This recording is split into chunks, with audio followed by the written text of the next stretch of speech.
Buong akala nga ni Melania ay magiging kakampi niya itong si Darius matapos malaman nito ang katotohanan na anak nilang totoo itong si Tali. Subalit hindi pa rin niya makukuha ang loob nga nitong si Darius sapagkat na kay Rosel pa rin ang kanyang pagmamahal at loyalty. Dito ay tatanggapin niya itong si Tali subalit hindi itong si Melania dahil batid niyang ito ang nagiging dahilan dahil naging mahina siya at nasira ang kanyang pamilya. Nawala ng tiwala sa kanya itong si Rosel. Nagpaplano kasi si Darius na baguhin na nga ang lahat at magpakatino na, patunayan na karapat dapat na mahalin itong si Darius. Akala ni Melania ay makikinig sa kanya itong si Tali, subalit kay Darius ito nakinig. Matapos makita ang pinagagawa ni Melania, agad niyang sinabihan itong si Tali na mali ang kanyang ginagawa, ang pagnakawan ang taong nagpalaki sa kanya. Ang dapat niyang gawin ay tumanaw siya ng utang loob at may oras pa siya para magbago.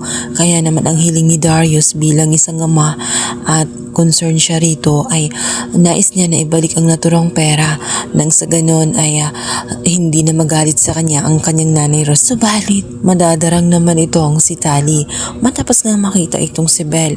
Alam niya kasi ang katotohanan na ito ang anak ni Rosel at nang makita niya na close nga sila nitong si Weasley, lalo siyang nanggigigil matapos itong tumawag at nakahanap nga siya ng tiyempo nang makita ang bag na bukas.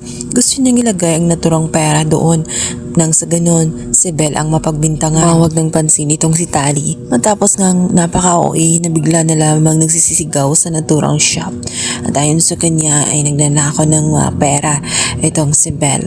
Ngunit alam ni Belle ang katotohanan dahil naabutan niya itong si Tali na kasalukuyang nilalagay ang pera sa kanyang bag, kaya galit na galit ito.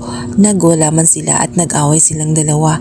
Ayon kay Belle, lait-laitin na ang kanyang sarili, subalit hindi dapat niya itong tawagin na thief dahil hindi niya magagawa yun. At hindi nga nagtagal dumating itong si Teron at ang assistant at dito na sila nagulantang sapagkat ang perang hinahanap nila na 100k ay lumitaw na nga at naroon ito sa bag nitong si Belle. Ngunit kahit anong gawing pagkumbinsi nga ni Tali na ito ay ninakaw nga nitong si Belle ay hindi sila naniniwala sapagkat sa kanilang dalawa ay si Tali ang may kakayahan na gumawa ng bagay na iyon sapagkat si Tali lang naman ay may access sa naturang kaha, kaya siya lang ang posibleng makagawa nun, hindi itong si Belle. Itong si Tyrone ay naniniwala sa naturang assistant na hindi magagawa nga ni Belle ang bagay na iyon at nadismaya siya sapagkat ilang beses nang pinagbigyan itong si Tali, subalit nakita niya na tila wala pa rin itong pagbabago at gumagawa pa rin ng masama dahil nababalot nga siya ng inggit dito nga kay Belle. Samantalang itong si Darius ay buwang loob kung paano malaman ang katotohanan tungkol sa mga gumagawa ng kasamaan kay Rosel.